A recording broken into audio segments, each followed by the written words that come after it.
ক্ষমতার চেয়ার পেলে সবাই চলে হেলে দুলে, নীতি আর আদর্শ সব রাখে তখন শিখায় দুলে। এসবই মালের পাগল, ঠিক কিনা? এসবই টাকার পাগল, আখের গোছায় চলে বলে, তাই তো ন্যায় নীতি সব দিনে দিনে যাচ্ছে চলে। দেখলাম কত সুফি আলেম রূপী পীরের দলে, ভুলে যায় হালাল হারাম হাদিয়ার বস্তা পেলে। আচ্ছা বলেন তো, জনগণের কাছে হাদিয়ার বস্তা বেশি না আল্লাহর কাছে বেশি? দেখলাম কত সুফি আলেম রূপী পীরের দলে, ভুলে যায় হালাল হারাম হাদিয়ার বস্তা পেলে।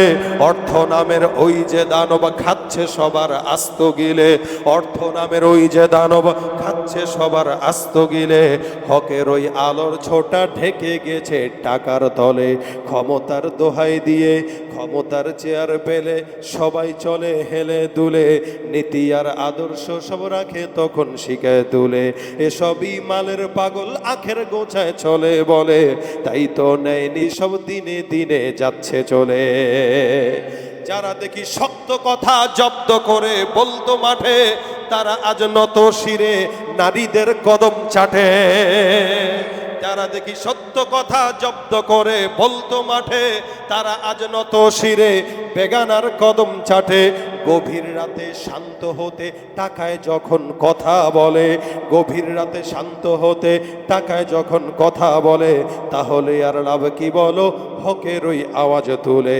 ক্ষমতার চেয়ার পেলে সবাই চলে হেলে দুলে, নীতি আর আদর্শ সব রাখে তখন শিখায় তুলে। ঠিক কিনা ভাই? ক্ষমতা দেওয়ার মালিক কে? চাঁদাবাজি করে ক্ষমতা পাওয়া যায়। সময় যত যাবে চাঁদাবাজদের চাঁদাবাজি প্রকাশ তত পাবে, ক্ষমতা আসার রাস্তা তত বন্ধ হবে। ঠিক কিনা বলেন? এই জন্য আল্লাহর কাছ থেকে চেয়ে নেওয়া লাগে। আস-সা'য়ু মিন্না ওয়াল ইতমামু মিনাল্লাহ। আমরা চেষ্টা করব যথেষ্ট পরিমাণে। ইসলাম ওয়ালারা আমাদেরকে বুঝাচ্ছে, ভাই এভাবে এভাবে এভাবে। ইসলাম ক্ষমতায় আসলে সারা দুনিয়ার মানুষের লাভ, বাংলাদেশের মানুষের লাভ, গরিবের লাভ, ধনীদের লাভ, সবার লাভ। লাভ যে যার না বুঝে, ওরে দেশে থাকা দরকার নাই, ও দিল্লি আমেরিকায় চলে যান। তো ভাই এই জন্য আমরা এই বিপদের মুহূর্তে, জুলাইয়ের অভ্যুত্থানের পরে এই পর্যন্ত 1 বছর হয়ে গেল, আমরা আগামীর ইসলামের বাংলাদেশ গড়ার জন্য মোক্ষম সময় এখন। এ কারণে আল্লাহর পাকের কাছে চাবো আর ইসলামের জন্য কাজ করবো ইনশাআল্লাহ। কিন্তু চাওয়াটা হবে ওই সাহাবীর মতো সেজদায় পড়ে চাওয়া, যাতে আসমান থেকে, চতুর্থ আসমান থেকে ফেরেশতা পাঠায় দেয় ইনশাআল্লাহ। আমরা যদি চেষ্টা করি, আল্লাহ পাক আসমানের ফেরেশতাদেরকে দিয়ে আমাদের ইসলামের ভোটের বাক্স ভরপুর করে দিয়ে ইসলামকে ক্ষমতায় নিয়ে এসে দেবে ইনশাআল্লাহ। আল্লাহর কাছে চাওয়া লাগবে কি লাগবে না? সেজদার মাধ্যমে চাবেন, আল্লাহ অবশ্যই দিবে। ভাইরা আমার, এই জমিনে আপনি যে রাজনীতির দল করেন না কেন, এই মাথা, এই কপাল বড় দামি জিনিস। এটা কোন নেতার কাছে বিক্রিও করা যাবে না, নোয়ানো যাবে না। আলিল্লাহি ইয়াসজুদু মা ফিস সামাওয়াতি ওয়া মা ফিল আরদ মিন দাব্বা। যারা আছে সবাই আল্লাহকেই সিজদা দেয়, এছাড়া কাউকে দেয় না। তা আমরা কেন অন্যকে দেব? একটা আসমান যদি বুঝে আল্লাহকে সিজদা দেওয়া লাগবে, জমিন যদি বুঝে আল্লাহকে সিজদা দেওয়া লাগবে, গরু ছাগল যদি বুঝে আল্লাহর পায়েই মাথা নত করা লাগবে, আল্লাহর কুদরতি কদমেই নোয়ানো লাগবে, আমরা কেন বুঝবো না? তাহলে আমরা কি গরু ছাগলের চেয়ে অদম হয়ে গেলাম? হালত তো তাই। বাস্তবিক অর্থে মানুষ, কিন্তু প্রকৃত অর্থে আমরা অধিকাংশই গরু ছাগলের চেয়ে খারাপ হয়ে গেছি। আল্লাহ পাক যেন আমাদেরকে মানুষ হিসেবে কবুল করে, বলেন আমিন। এই সাহাবী সেজদার ভিতরে পড়ে আল্লাহ পাকের কাছে সেজদা দিয়া আসমান থেকে ফেরেশতা নামায় নিয়ে আসছে। ফেরেশতা বলতেছে, আল্লাহ পাক আমাকে আসমান থেকে প্রেরণ করেছেন শুধুমাত্র তোমাকে ডাকাতের হাত থেকে হেফাজতের জন্য। এই সাহাবী মদিনায় এসে অন্য সাহাবা আজমাইনদের কাছে বলতেছেন, ভাইরা আমার, এই দোয়াটার মাধ্যমে আল্লাহ পাক আমাকে ডাকাতের হাত থেকে বাঁচিয়েছে, সুতরাং তোমরাও যদি কেউ এই দোয়া নামাজের মধ্যে, সেজদার মধ্যে পড়তে পারো, আল্লাহ তোমাদের কথা সেজদার মাধ্যমে শুনবেন। ভাই ডাকাতি বেড়ে গেছে, ঘরে ঢুকে বেঁধে বিবিকে ধর্ষণ করতেছে, স্বামীকে উলঙ্গ করে পিটাচ্ছে, 2টা টাকা চাঁদার জন্য দিন দুপুরে হত্যা করে ফেলতেছে। এগুলোর থেকে বাঁচতে হবে তো নাকি? বাঁচার জন্য বেশি বেশি আল্লাহর কদমে সেজদায় পড়ে থাকেন, বেশি বেশি দোয়া করেন, আল্লাহ তোমার কাছেই বলি, তোমার কাছেই চাই। সেজদার মাধ্যমে যেহেতু তুমি সব কিছুর সমাধান করো, আমরাও সেজদা বাড়ায় দিলাম। মসজিদে যদি ফজরের সময় 10 জন আসতো, এখন আসেন 100 জন শুরু হন আসা। ইনশাআল্লাহ যখন মুসলমানের ফজরের জামাত জুমার জামাতে এক রকম লোক হবে, ইনশাআল্লাহ ওই সময় মুসলমানের বিজয় নিবার্য হয়ে যাবে ইনশাআল্লাহ। কিন্তু আমরা ফজরের জামাতে মুসল্লি নাই আর জুমার জামাতে মুসল্লি জাগা নেওয়ার মতো অবস্থা নাই। আল্লাহ পাক আমাদেরকে হেদায়েত দান করুক, বলেন আমিন। ওয়াসজুদু লিল্লাহি ওয়াবুদু। আল্লাহর নিকটবর্তী হওয়ার জন্য সেজদা ছাড়া কোনো বিকল্প নাই। এই জন্য নামাজ বাড়ায় দেন, সেজদা বাড়ায় দেন। সেজদাওয়ালা যারা তাদেরকে ভোট দেন, সেজদাওয়ালা যারা তাদের সহবতে যান, সেজদাওয়ালা যারা তাদের পিছনে পড়ে থাকেন। গাঁজাখোর, মদখোর, ইয়াবাখোর, ফেন্সিডিলখোর, চাঁদাবাজ এদের থেকে দূরে থাকেন। নিজের ইমানকে আর আব্রুকে হেফাজতের জন্য, দেশ আর মাটিকে হেফাজতের জন্য, পরিবারকে হেফাজতের জন্য এই মাথা দামি জিনিস। এই জন্য আল্লাহ পাক বলেন সীমাহুম ফি ওয়ুজুহিহিম মিন আসারিস সুজুদ। যারা সেজদা দেয় তাদের কপালে আমি আল্লাহ পাক সেজদার আসর দিয়া দেই। রাসূল সাল্লাল্লাহু আলাইহি ওয়াসাল্লাম বলেছেন কিয়ামতের ময়দানে এত মানুষ, কোটি কোটি মানুষ, 120টা কাতার হবে। কয়টা কাতার? 120টা কাতারের মধ্যে রাসূল সাল্লাল্লাহু আলাইহি ওয়াসাল্লাম সাহাবা একরাম প্রশ্ন করলেন, ইয়া রাসূলুল্লাহ কেমনে কি চিনবেন কিভাবে? নবী বলেন শোনো, সব নবীর উম্মতদের সংখ্যা হবে 40 কাতার, আর বাকি 80 কাতার শুধু আমার উম্মতরাই হবে। সুবহানাল্লাহ। রাসূল বলেন এই 80 কাতার উম্মতের ভিতরে আমি দেখে দেখে জান্নাতে কাদেরকে নেব জানো? প্রত্যেকটা উম্মত যারা সেজদা দিয়েছিল, ওযু করেছিল, তাদের এই সেজদার দাগ, ওযুর অঙ্গ প্রত্যঙ্গের নূর চেহারার ভিতরে আল্লাহ পাক প্রকাশ করে দিবে। আর দেখে দেখে দেখে দেখে এগুলারে আমি জান্নাতে ঢুকায় দেব। সুবহানাল্লাহ। এখানে যারা আছেন সেজদা দেন নিয়মিত, সীমাহুম ফি ওয়ুজুহিহিম মিন আসারিস সুজুদ, আপনার কপালে সেজদার যদি দাগ থাকে ইনশাআল্লাহ আপনাকে নবী ধরে জান্নাতে নিয়ে নেবে। যদি সেজদার দাগ থাকে, সেজদার যদি দাগ থাকে। এই জন্য ভাইয়ের আমার, সেজদা অনেক দামি জিনিস, অনেক বড় গুরুত্বপূর্ণ বিষয়। আর সেজদার মাধ্যমে আল্লাহ পাকের বড়ত্ব প্রকাশ পায়। সেজদার মাধ্যমে বান্দা আল্লাহকে ইবাদত করে, এটা বুঝায়। এই কারণে শুধুমাত্র সেজদাটা, মাথা ঝুয়ানোটা, তাজিমি সেজদা বলতে কিছু নাই। ওই লালনের দরবারে যে সেজদা দেওয়ার কোনো যুক্তি নাই। খাজার দরবারে, শাহজালালের মাজারে, শাহপরানের মাজারে, শাহ মাকদুমের মাজারে, মিরপুর শাহ আলী মাজারে, এই মাজারগুলোতে যে সেজদা যারা যায় তাদের ইমানের ভিতরে খতরা আছে। ইমান নাই বললেই চলে। কেন? তারা শিরিক করেছে। আর যে সেজদা আল্লাহকে ছাড়া অন্য কাউকে দিবে সে সরাসরি আল্লাহর সাথে কুফরি আর শিরিকই করলো। এই জন্য সেজদা শুধু কার কাছে? এই কথাটা কি আপনারা একমত না দ্বিমত আছেন?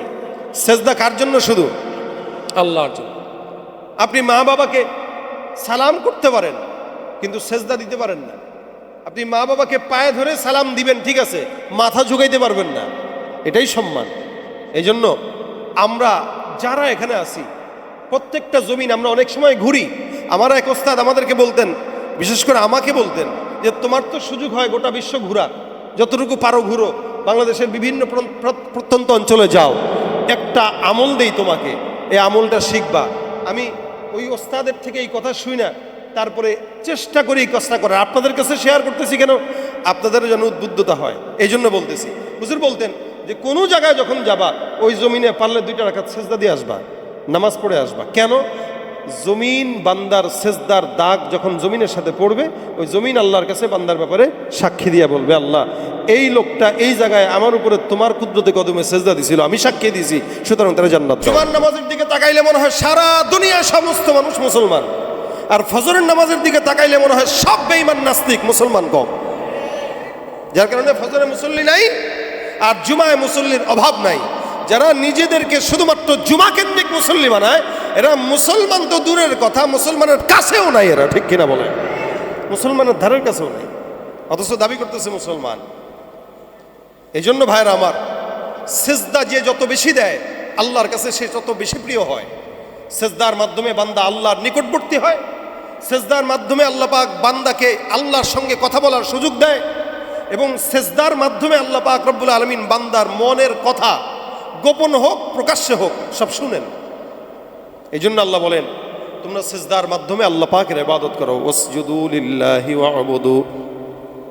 সেজদা এখন থেকে নয়, একদম দুনিয়ার যখন এই আসমান জমিন যখন হয় নাই, আল্লাহ পাক রব্বুল আলামিন একা ছিলেন, শুধু একা ছিলেন, আর সব ছিল পানি। আরশ ছিল আল্লাহ, কুরসি ছিল আল্লাহ পাকের পানির উপরে। ওই সময় ফেরেশতা বানাইলেন, জিন্নাত আসছে, তারপরে ইনসান আসছে, পৃথিবীর সব কিছু সৃষ্টি করার পরে আল্লাহ পাক সর্বপ্রথম রুহের জগতে আদমকে তৈরি করার পরে বলেছেন এই সেজদা দাও। কাকে? আদমকে। আদমকে সেজদা দিতে বলছেন ফেরেশতাদেরকে দিয়া। এই সেজদা তখন থেকে, অর্থাৎ এটা আদমের সেজদা নয়, বরং মানব জাতিকে ফেরেশতাদের উপরে প্রাধান্য দেওয়ার জন্য সম্মানবোধক সেজদা। ওই সেজদা আদমকে করা মানে আল্লাহকে করা, আল্লাহর আদেশ ছিল। আদম নবীও সেজদা দিছেন। আদমের পরে এই পর্যন্ত যত মানুষ আসছে, যত মাখলুক আসছে, যত ফেরেশতা আসছে, সবাই সেজদা দিয়েছেন কাকে? আল্লাহকে। এজন্য আল্লাহ বলেন ওয়ালিল্লাহি ইয়াসজুদু মা ফিস সামাওয়াতি ওয়া মা ফিল আরদ মিন দাব্বাতিন ওয়াল মালাইকাতু ওয়া হুম লা ইস্তাকবিরুন।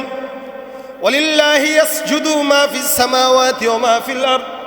আল্লাহ পাক রব্বুল আলামিন বলেন আসমানের মধ্যে যা আছে, জমিনের মধ্যে যা আছে, অর্থাৎ আসমানে কি আছে? বলে তারকা আছে। আসমানে কি আছে? চন্দ্র আছে, সূর্য আছে, মেঘমালা আছে, সাত আসমান আছে। ওয়ালিল্লাহি ইয়াসজুদু, যে আসমানে যা আছে তারা সব কিছু সেজদা দেয় কাকে? জোরে বলেন কাকে? ওয়ালিল্লাহি ইয়াসজুদু মা ফিস সামাওয়াত, আসমানের মধ্যে যত কিছু আছে এগুলো সব আল্লাহ পাক রব্বুল আলামিনকে সেজদা দেয়। আল্লাহ রাসূল সাল্লাল্লাহু আলাইহি ওয়াসাল্লাম বলেন আসমানে কি আছে এগুলো আল্লাহ পাক রব্বুল আলামিন ছাড়া কেউ জানে না। তবে সপ্ত আসমান, এই জমিন থেকে প্রথম আসমান পর্যন্ত একটা দূরত্ব। নবী করিম সাল্লাল্লাহু আলাইহি ওয়াসাল্লাম বলেন এই দূরত্বটা হলো 500 বছরের রাস্তার দূরত্ব। প্রথম আসমান থেকে ওই প্রথম আসমানের মোটা যে পৌরত্বটা আবার 500 বছরের দূরত্ব। প্রথম আসমান থেকে দ্বিতীয় আসমান পর্যন্ত 500 বছরের দূরত্ব। এমন করে করে সপ্ত আসমান পর্যন্ত আল্লাহ পাক রব্বুল আলামিন দূরত্ব দিলেন। সপ্ত আসমানের পরে আল্লাহ পাক রব্বুল আলামিন একটা বকরির কথাও বলেছেন রাসূল, মাছের কথা উল্লেখ আছে, সীমান্তের বড় হয়ে গাছের কথাও উল্লেখ আছে, তারপরে আল্লাহ পাকের আরশ, তারপরে আবার কুরসি। এই চন্দ্র তারকারাজি যা কিছু দেখা যায়, আমার নবী বলেন প্রত্যেকটা ফেরেশতা, প্রত্যেকটা তারকা, প্রত্যেকটা আসমানের মেঘমালা 24টা ঘন্টা তাকেই সেজদা দিয়ে পড়ে থাকে। ভাইরা আমার, আল্লাহ পাকের কুরসি যেই ফেরেশতারা বহন করে 8 জন। আল্লাহ নবী সাল্লাল্লাহু আলাইহি সাল্লাম বলেন এত বড় বড় ফেরেশতা, এই এক তো 8 জন ফেরেশতার মধ্যে সবচাইতে দুর্বল যেই ফেরেশতা আল্লাহ পাকের কুরসি বহন করে আছে, নবী করিম সাল্লাল্লাহু আলাইহি ওয়াসাল্লাম বলেন ওই দুর্বল ফেরেশতার কানের লতি থেকে কাত পর্যন্ত 500 বছরের দূরত্বের রাস্তা। এত বড় ফেরেশতা, আল্লাহ বলেন এটাও আমি আল্লাহকে সেজদা দিয়ে পড়ে থাকে। তা আমি আপনি আল্লাহর সেজদা দিলেও কি না দিলেও কি আল্লাহর কোনো যায় আসে? বরং সেজদা দিলে আমার লাভ, না দিলে আমার লস, আল্লাহর কোনো যায় আসে না। কিন্তু আল্লাহ পাক সেজদা কেন দিতে বললেন? বলে তুমি দিবা, তুমি দামি হইবা। যার কারণে আমাদের দেশে যত নেতারা আছে এদেরকে সারা বছর সেজদা না দিতে দেখলেও নির্বাচনের আগে ঠিকই দেখবেন। কেন? ওরাও জানে যে সেজদাওয়ালা যারা, এরা সেজদারা যেহেতু পছন্দ করে, এদের ভোটটা নিতে গেলে সেজদা আমার দেওয়া লাগবে। কিন্তু তাদের সেজদাটা আল্লাহর জন্য না, কার জন্য? ভোটের জন্য। কার জন্য বলেন? কিন্তু আমাদের পীর যারা আছেন এদেরকে কি আপনারা শুধুমাত্র এদের ক্ষমতার কারণে ভোট দিবেন, না তার সেজদার কারণে দিবেন? তার সেজদার কারণে দিবেন। একজন ভোট পায় তার সেজদার কারণে, আরেকজন সেজদাওয়ালা হয় ভোট পাওয়ার কারণে। এটাই হলো পার্থক্য।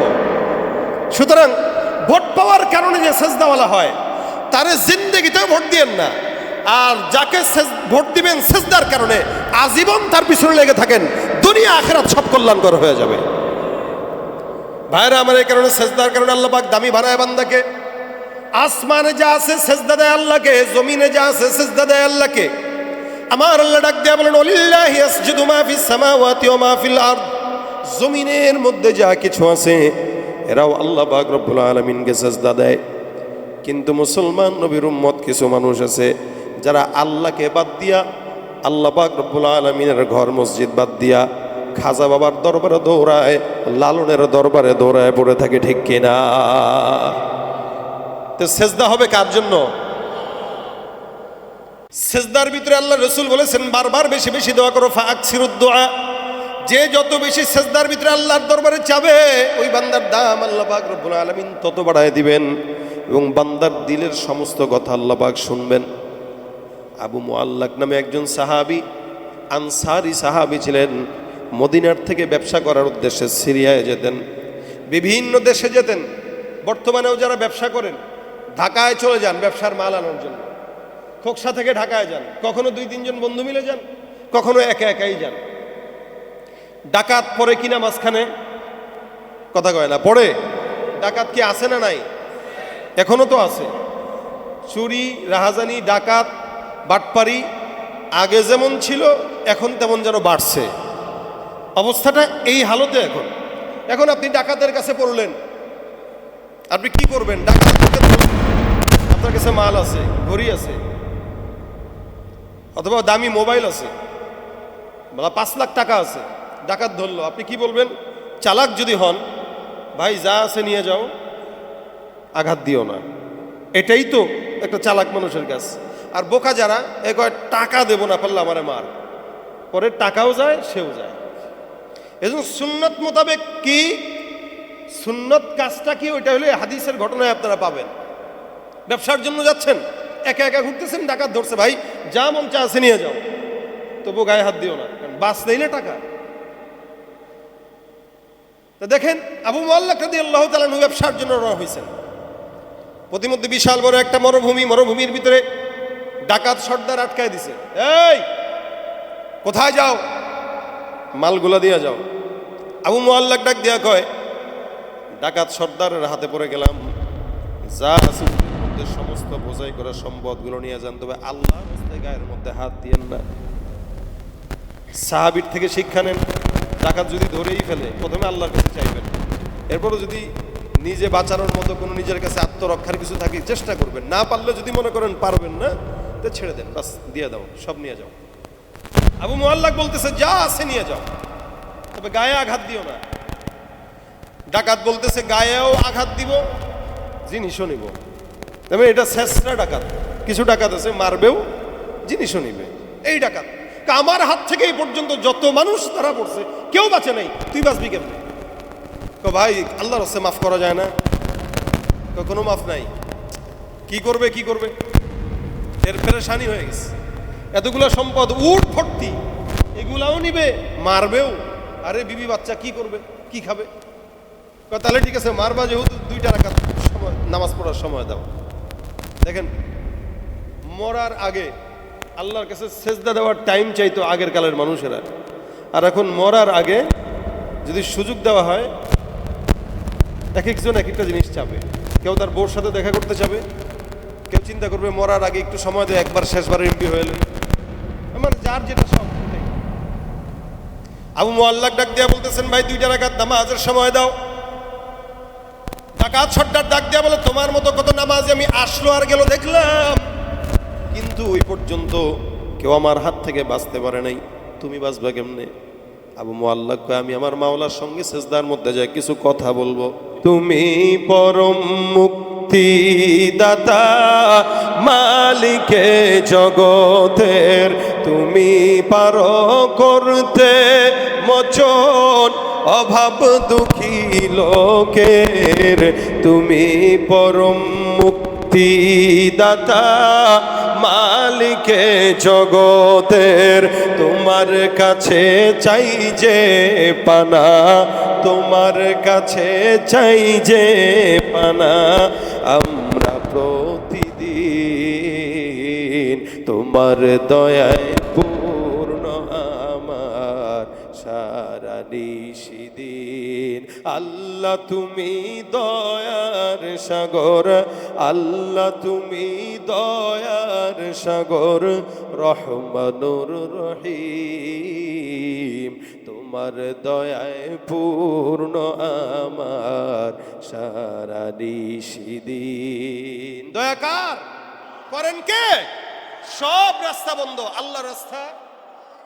এলাকার ভিতরে যারা আছেন রাত 3টার দিকে, 4টার দিকে, 2টার দিকে, এমন কোন নেতা নাই যে এই নেতাকে ডাকবেন আর পাবেন। কিন্তু আল্লাহর কসম, কেউ না থাকলেও রাত্রিবেলা যায় নামাজটা বিছা মালিকের দরবারে 2 রাকাত নামাজে দাঁড়ায় যান। আপনার দিলের কথা শুনলে ওয়ালা রব একজন আছে না না? ভাইরা আমার, আবু মুআল্লাক ডাক দিয়া বলে, ডাকাত সর্দার, তোমার কাছে আমার অনুরোধ, 2টা মিনিট সময় দাও, 5 মিনিট সময় দাও, 2 রাকাত নামাজ আমার মালিকের দরবারে আদায় করব। আবু মুআল্লাক নামাজের মধ্যে সময় নিয়ে নিলেন নামাজ পড়ার জন্য। সুন্দর করে 2 রাকাত নামাজ পড়লেন, সেজদায় ঢুকলেন। হাদিস শরীফে বর্ণনা আছে, আবু মুআল্লাক যখন নামাজে সেজদায় গেছেন, সেজদায় যাওয়ার পর সুন্দর করে একটা দামি দোয়া সেজদার মধ্যে ঢুকে পড়ল। আবু মুআল্লাক সেজদার ভিতরে ঢুকে ঢুকে পড়ে, ইয়া ওয়াদুদু ইয়া ওয়াদুদু ইয়া ওয়াদুদ ইয়া যাল আরশিল মাজিদ ইয়া ফাআলান লিমা ইউরিদ আসআলুকা বিইজ্জিকাল্লাযী লা ইউরাম ওয়া মুলকিকাল্লাযী লা ইউদাম ওয়া বিনূরিকাল্লাযী মালাআ আরকানা আরশিক আন তাকফিনি শাররা হাযাল লাসসি ইয়া মুগীসু আগিসনি ইয়া মুগীসু আগিসনি ইয়া মুগীসু আগিসনি। নামাজের সেজদার ভিতরে দোয়া করে বারবার আল্লাহর দরবারে কান্নাকাটি করে, সেজদার ভিতরে দোয়া পড়ে, মনের ভিতরে খেয়াল, আল্লাহ যতক্ষণ পর্যন্ত তোমার দরবার থেকে উত্তম ফয়সালা না আসবে ততক্ষণ পর্যন্ত আমি মাওলা তোমার দরবার থেকে, তোমার কুদরতি কদম থেকে, সেজদার থেকে মাথা উঠাবো না। অপেক্ষা কার জন্য? কার জন্য? এ বান্দা কি জানে আল্লাহ সহযোগিতা করবে? জানে না। কিন্তু আল্লাহ পাক হাদিসে কুদসির ভিতরে ডাক দিয়া কয়, আনা ইনদা যন্নি আবদি বি, বান্দা আমার উপরে যতটুকুন ধারণা করবে আমি আল্লাহ পাক ওই বান্দার উপরে ততটুকুন ধারণা অনুযায়ী বরকত দিয়া দিব। এই জন্য একটা মানুষ চাইতে গেলে আল্লাহর কাছে বেশি চাইতে হয়, কম না।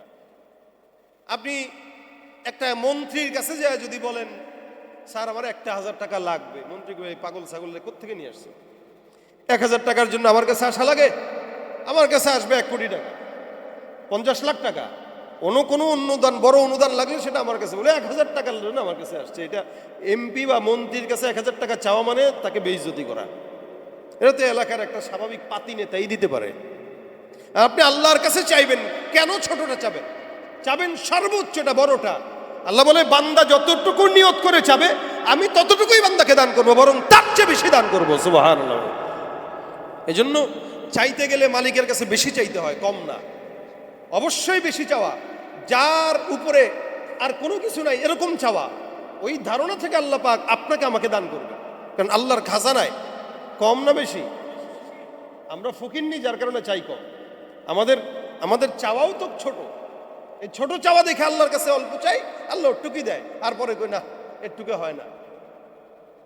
আল্লাহ পাক দোয়াও শিখাই দিয়েছেন, তো দুনিয়ার কল্যাণ দরকার, যত মন চায় চাও, রব্বানা আতিনা ফিদ দুনিয়া হাসানা, যত কল্যাণ মন চায় চাও। দেখেন আবু মুআল্লাক একা, সাহাবী একা, ওদিক দিয়ে ডাকাত সর্দার, সবচেয়ে বড় ডাকাত, মারবেই একদম মৃত্যু সামনে।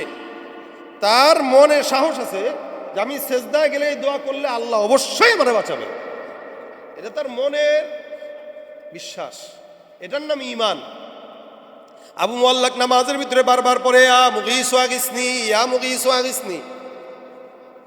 পড়তে পড়তে পড়তে পড়তে হঠাৎ করে আওয়াজ, কে যেন দূর থেকে ঘোড়ার পায়ের ধ্বনি দিয়ে সামনে আগায়, ঘোড়ার শব্দ সামনে আসতেছে। আবু মুআল্লাক সেজদার মধ্যে, উনি চিন্তা করলো ডাকাত সর্দার তো একটা মনে হয় আছে, আরো মনে হয় আসতেছে।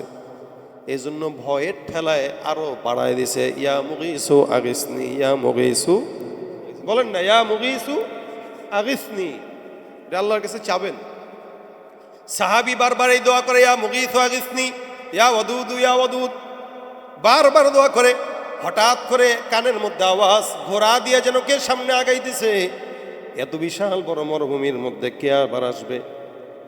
উনি নামাজের সেজদার মধ্যেই লক্ষ্য করলেন, কেউ পাশে দাঁড়ায় দাঁড়ায় মনে হয় ঝগড়াঝাটি অর্থাৎ মারামারি করতেছে। আল্লাহর বান্দা সেজদার মধ্যে পড়া, হঠাৎ করে কেউ একজন বলতেছে, আবু মুআল্লাক আল্লাহর ইচ্ছায় নামাজটা শেষ করে নামাজের থেকে মাথাটা উঠাও। ডাকাতের মাথা জমিনে পড়া, আর সামনে বহুত বড় বুজুর্গ একজন লোক দাঁড়ানো। উনি পেরেশান, আরে কয় কে আসলো কোত্থেকে? ভাই আপনি কে? আপনি কে? ডাকাতরে এখানে হত্যা করলেন কিভাবে, কি বুঝলাম না।